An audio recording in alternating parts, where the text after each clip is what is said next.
शिवजी का डमरू और बारिश। एक बार की बात है, देवताओं के राजा इंद्र ने कृषकों से किसी कारण से नाराज होकर 12 वर्षों तक बारिश न करने का निर्णय लेकर किसानों से कहा, अब आप लोग 12 वर्षों तक फसल नहीं ले सकेंगे। सारे कृषकों ने चिंतातुर होकर एक साथ इंद्रदेव से वर्षा करवाने प्रार्थना की। इंद्रदेव ने कहा, यदि भगवान शंकर अपना डमरू बजा देंगे तो वर्षा हो सकती है।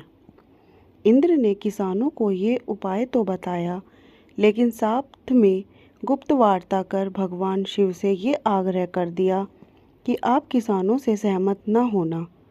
प्रभु भी बड़े कौतुकी हैं। जब किसान भगवान शंकर के पास पहुँचे तो भगवान ने उन्हें कहा, डमरू तो 12 वर्ष बाद ही बजेगा। किसानों ने निराश होकर 12 वर्षों तक खेती न करने का निर्णय लिया। उनमें से एक किसान था जिसने खेत में अपना काम करना नहीं छोड़ा। वो नियमित रूप से खेत जोतना, निदाई, गुड़ाई, बीज बोने का काम कर रहा था। ये माजरा देखकर गांव के किसान उसका मजाक उड़ाने लगे। कुछ वर्षों बाद गांव वाले इसी परिश्रमी किसान से पूछने लगे, जब आपको पता है कि 12 वर्षों तक वर्षा नहीं होने वाली है, तो अपना समय और ऊर्जा क्यों नष्ट कर रहे हो? उस किसान ने उत्तर दिया, मैं भी जानता हूँ कि 12 वर्ष फसल नहीं आने वाली, लेकिन मैं ये काम अपने अभ्यास के लिए कर रहा हूँ, क्योंकि 12 साल कुछ न करके मैं खेती किसानी का काम भूल जाऊंगा। मेरे शरीर की श्रम करने की आदत छूट जाएगी।